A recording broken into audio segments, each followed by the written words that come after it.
played for the White Sox and a few other teams. So, Bucky, thank you so much for joining me today. Shout out to Charlie, Max, Angie, and the family for helping me set this up. It definitely was a team effort here. Oh yeah, it was a family affair, and I'm glad to be on your podcast. Looking forward to it. Yeah, so we originally met at the New York Hall of Fame signings. They run that a few times in the malls on the MetLife. So we'll jump into this one. So my first thing that I'm going to go through here is, what was it like having George Steinbrenner be such a hands-on owner, and how much did you enjoy playing on his teams as a player? Oh, I love playing for George Steinbrenner. He was a guy that had a passion for winning, and you kind of knew when you came over here, and the stories about him that the bottom line was to win with him, and he was going to do everything possible. You knew the team. He was going to, make trades or pick up free agents. So every year you're going to be competitive. But to work for him as a manager, it's a lot different than as a player. But I thoroughly enjoyed him. I thoroughly enjoyed his passion. He wanted things done right. He expected you to wear your uniform right, to carry yourself like a Yankee, and that was important to him. And that's the way he was. But I really loved playing for him. So you brought up the managing. That was going to be another thing I was going to get into here. So what was the managerial experience like? Was it tough for you not to have like the same control of the game like you did as a player, like having to watch everyone else perform and you really couldn't do much on the field to help it? Well, managing and playing was a lot different. When I played, I only worried about myself. I had to get myself ready to play. Play the game. But when you're managing, you're in charge of everybody. But I was groomed for that. I went to the minor leagues to learn. Dick Hauser, who I played for in Kansas City and also played for in New York, he talked me into managing, and he gave me some really good pointers. That I needed to learn and to be successful, and we talked about it a lot. And when I came over, I came over and I was in the minor leagues, so I knew what the Yankees had. When I got the opportunity and I got called up, and it was in a period where we didn't have a lot of players. We trade a lot of young players away, Jay Buhner, and guys like that. So, and the other thing I don't think people know or understand was I had four general managers in 6 months that I managed. Oh So, wow, yeah, it huh? was a turmoil type of thing, that it was a tough situation, but I wouldn't say anything negative about it. I enjoyed it. I enjoyed the players that I had. We were just in a down time at that time. Yeah, it's tough for me to vision that because I've never seen the Yankees have a losing season, even though they haven't won a championship in a while. I was like born in '92. I'll age myself here, so like they had a winning season every single year. So like I know that was a rough era. That was like a little before I was born. But let's get to a good time that was like maybe 10 years before that. What was it like being teammates with Reggie Jackson and witnessing that three-homer game in the World Series?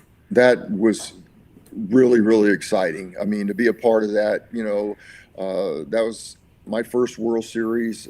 I was just, so excited about being in it. It was a dream come true for me as a kid because I was a diehard Yankee fan. And then to see, Reggie perform like he did, hitting the three home runs, the crowd was just electric that night. The stadium was vibrating. And, the last one he hit was the farthest one he hit. And, it was just I thought the whole place was going to come down, but that was a great time. It was a great night. It was a fun night. Like I said, New York was electric, and playing with Reggie, I really enjoyed playing with him. He was a competitor. He knew how to win. He liked the big moments. There's some chaos around it, with him and George and Billy and Thurman and guys like that. But in those years there was a lot of chaos, but it never affected our team when we went on the field. We went out there to play, and those guys were professionals. And when they went between the lines, it was to beat you. So you brought up Billy. I know he was a very hands-on manager, probably about as hands-on as he can get based on the stories I've heard. So like, what was it like being a player with Billy? Seeing his tirades, like him managing the game so well, like strategically. Like, did you like playing for him? Was there some tough situations? Like, what was your overall view of it? Well, when I came over here, I got traded over, on an off day. Um, from the White Sox, and I was so excited to come to the Yankees, you know. And Billy was the manager, and I'd seen him manage. I'd played against him and stuff like that, and I heard stories about him and stuff like that. He was a very fiery guy, you know. He wasn't my favorite guy that I played for in New York. I played for the guy that I really enjoyed playing for was Dick Hauser, and I really enjoyed Okay. playing for Bob Lemon. They kind of let you just play the game, you know, and you know, there was a lot of chaos. You know, I think I played for Billy. I think he got fired 3 times or 4 times when I was here. You know, so Who's counting, right? yeah. But you know, he was a guy that, you know, he was a winning guy, but he, you know, it was just so much things going on and chaos. And I remember in '78 when he stepped down. You know, we were starting to make a comeback. Guys, we had a lot of guys hurt that year early. I was hurt. Catfish was hurt. But I honestly don't believe we would have won if Billy would have stayed on, because there was just so much things going on with the team, you know, a lot of friction. And what happened when Billy stepped down, Bob Lemon came in. I'll never forget the meeting. He walked in and he said, "You guys were world champions last year. Just go play the game." And it was like somebody popped a balloon. Everybody kind of relaxed, and we started concentrating on just playing baseball.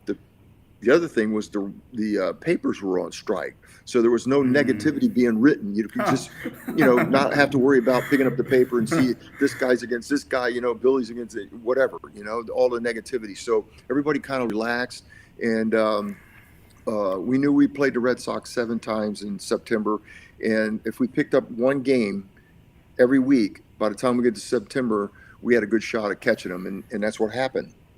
So let's get right to it, because you know when we did the interview, I had to bring that up obviously, because that's like one of your signature moments. So I'll take you back to that home run and stuff. I mean, obviously, it's such an amazing moment. Could you tell me like a fun celebration story that took place, maybe off the field, like after you guys had finally taken them down, or was it all business, get ready for the playoffs, or did you guys have like a good night after that Oh moment? no, we had a big celebration in the locker room. You know, I mean, look, that's the most pressure game I've ever played in. You know, after playing in that game, everything was easy. Playing in a World Series, whatever, it was easy. That was the most pressure back, because it was a it was a Jewish holiday. The whole world stopped, played an afternoon game. Yankees, Red Sox, two teams that didn't like each other. We go to a one-game playoff, which doesn't happen very often.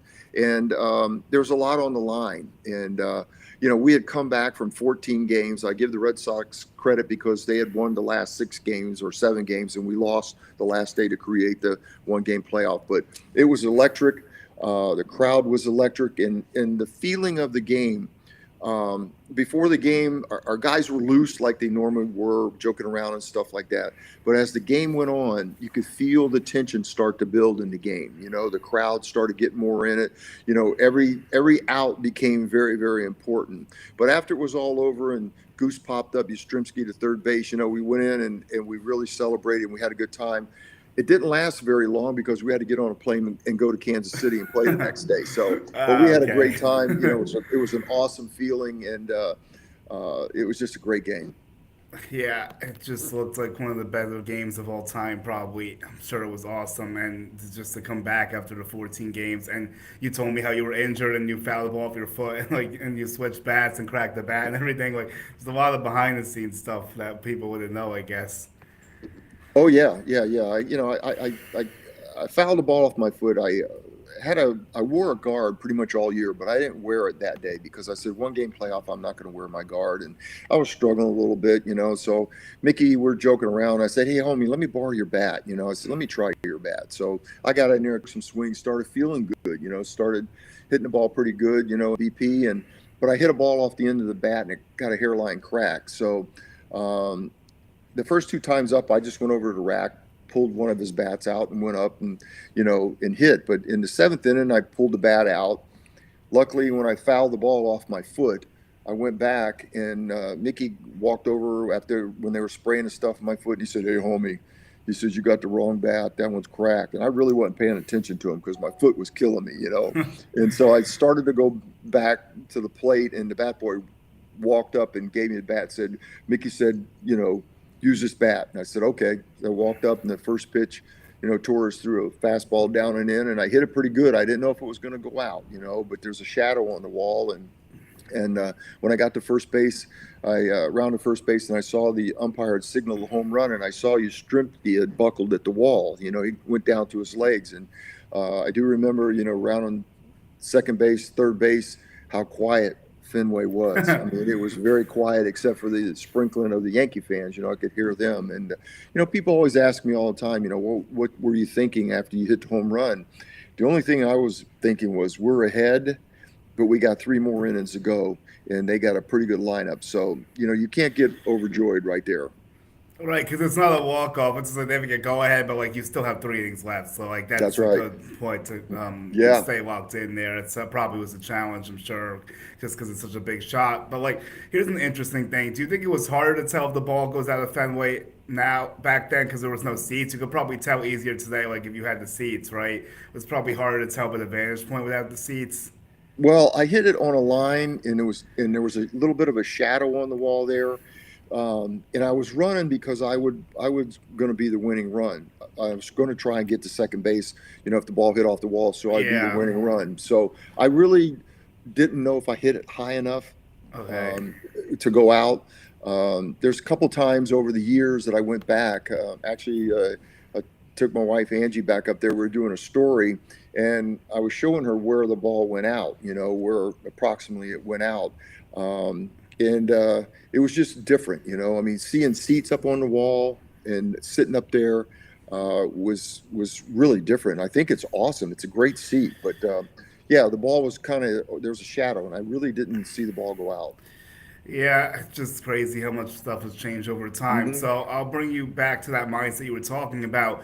So was you said you were able to kind of see the World Series is not a big of a stage because of like what happens at Fenway Park that day. Was there something else you did that kind of helped you lock in the moment? Because you kind of elevated your game with October, where other players go the other way. Like, was there what was your mindset in the World Series? Like when in these clutch moments, like you kind of hit on it before. I'm curious, like if there was more to it.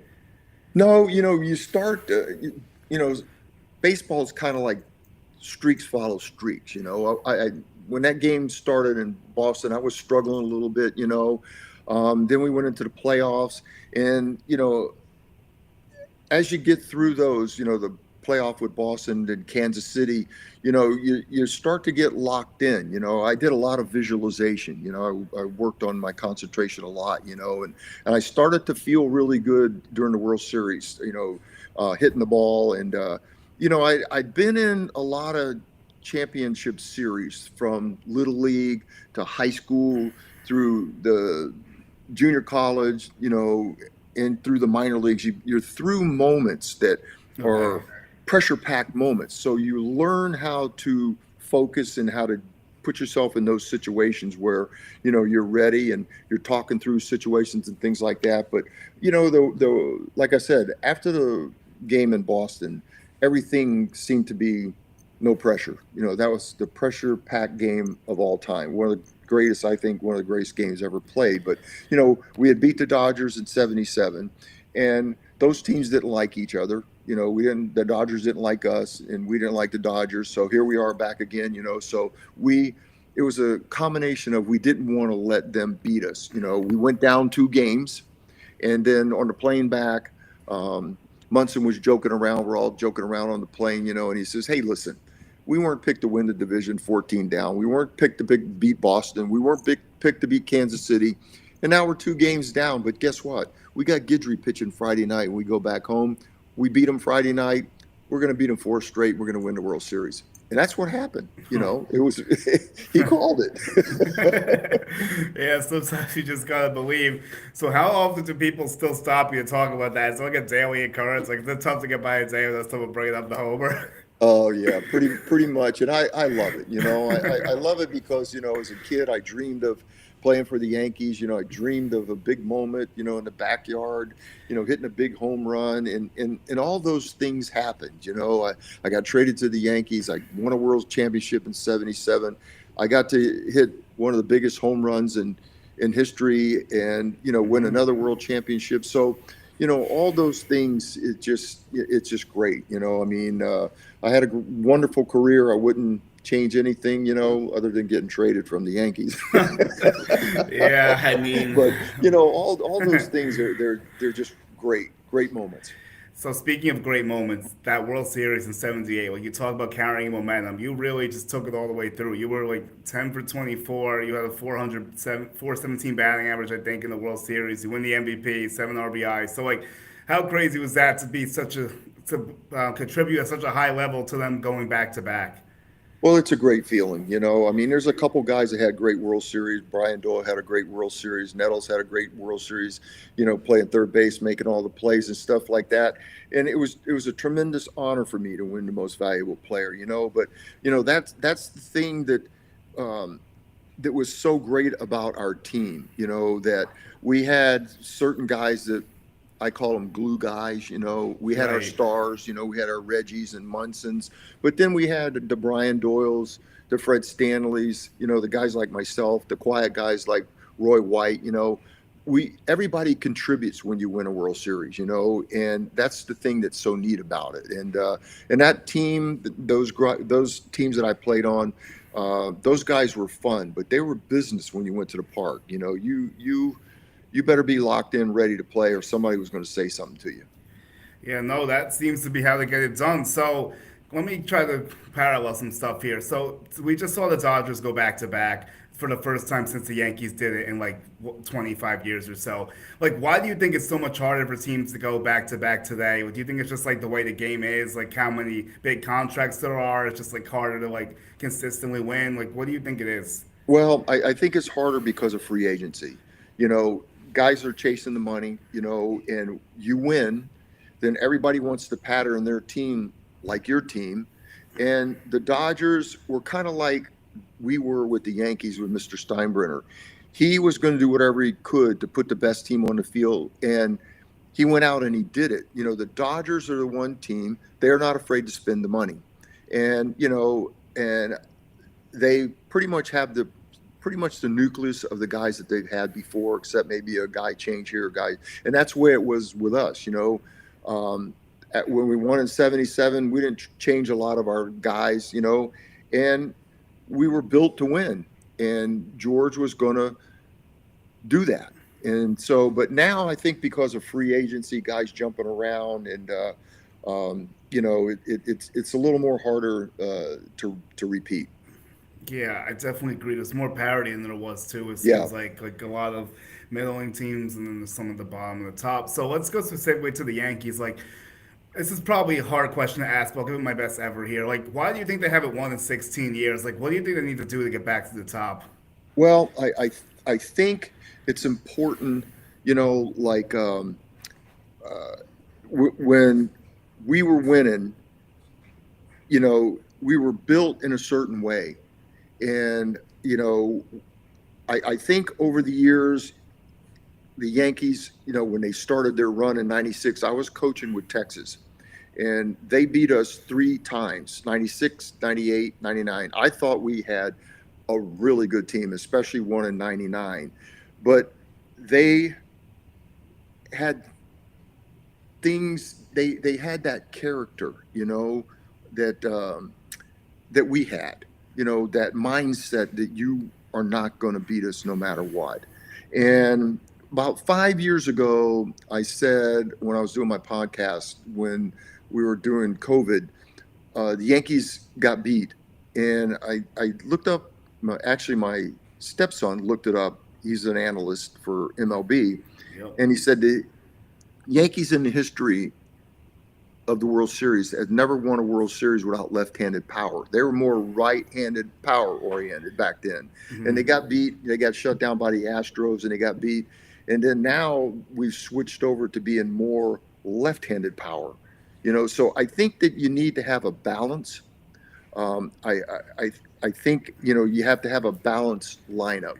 And, the other thing that makes it hard for them again is every year they got free agents that you got to try and sign, or they're going to leave. They're going to go for more money. Yeah. So, like we were talking earlier, so it's tough. It's tough to win, and I tell players, when you get that opportunity, look, We won two, 77, 78. We lost in 81.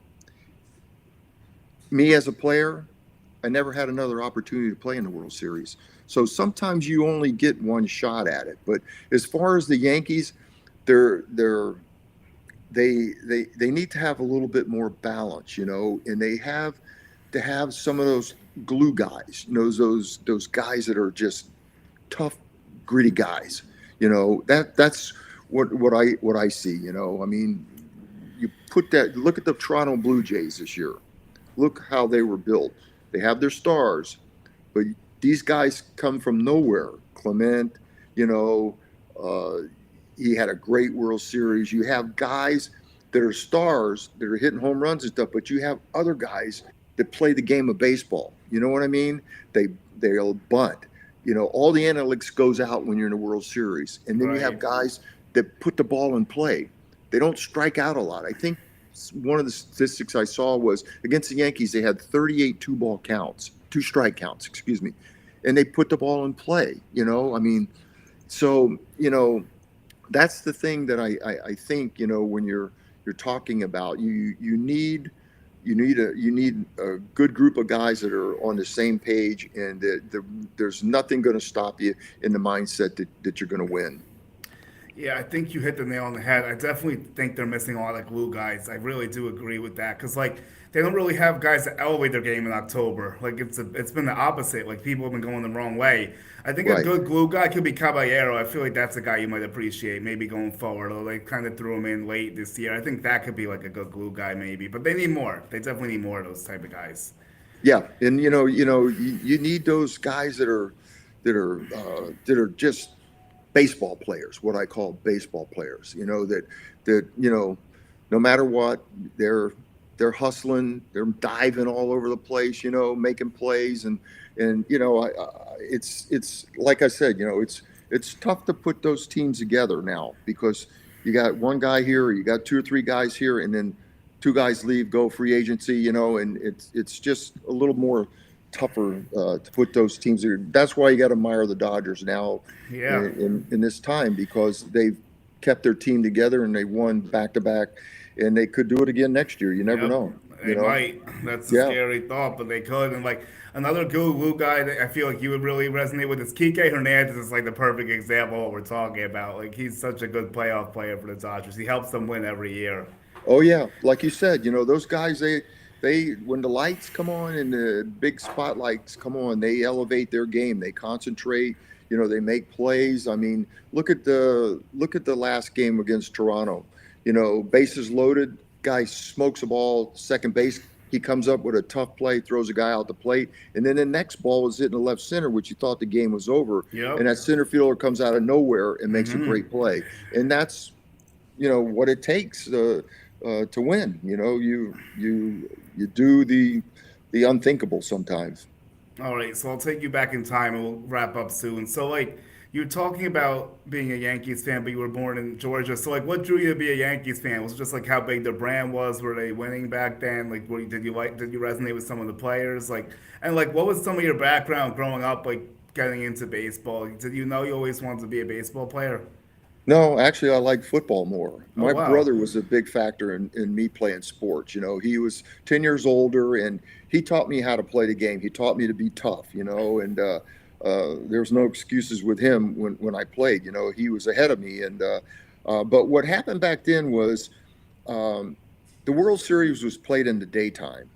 And when we were in school, what would happen was the teacher would come in and she would go, "Okay, World Series is on today. If y'all are quiet, I'll turn the game on." And what happened was the Yankees were winning like every year. I think it was like 5 years in a row. So every Oh, year okay. the Yankees were in it, and Mickey Mantle was my hero. He's the guy that made me, really fall in love with the Yankees. Mickey Mantle. I mean, wow. But I had to make a decision in my senior year of high school that because I did love football more than I did baseball, but I felt that I could go farther in baseball because I was a small running back. And I just said I think I'm just going to dedicate myself to playing baseball, and it turned out to be pretty good. Well, I would say so. To World Series rings and MVP later in the Yeah. series. So, you can tell us what are you getting into now? Like, are you working on any new projects or anything with the family? Or like, what's your day to day looking like? Like, is there anything the public should know that you're up to? Oh no, I started an Instagram. Charlie, my stepson, talked me in. He said, "You got to get on social media now, and do some things. Let people know what you're doing and stuff like that." But no, my wife Angie and I, we travel a lot. We like to fish, we like to hunt, we like to walk. We're just kind of like enjoying life, and whatever comes along, and we think it's good, then we'll do it. But we've done a lot of traveling over the last 4 or 5 years, and really enjoyed it. And it's been a lot of fun. Well, I'm thankful he helped set up the Instagram because that probably helped get us going. Because I've been trying to do this for a while. I've been trying to do this for a few years, to be honest with you. So happy we were finally able to Yeah, link it up, and I really do appreciate you. It's been fun getting to talk to a Yankees legend, and I guess maybe I'll see you in January at the signing thing again. I guess we'll see how that goes. yeah. Well, I want to thank you too for having me on. I really enjoyed talking to you and stuff like that. And good luck with your podcast. And if there's anything else I can do for you, just give me a call and let me know. All right, that sounds good. I'll hold you up. I'll hold you to that. So everyone, that was Bucky Dent. So if everyone wants to check me out, you can subscribe to me on Julian Gallardi, World Baseball Network. I also do work with Latino Sports. So thanks, Bucky. I really appreciate it. I'll do some edits, probably chop this up and post clips to Instagram tomorrow. Okay. Well, thank you very much. Glad All talking right, to you, man. you too. Have a good one, Bucky.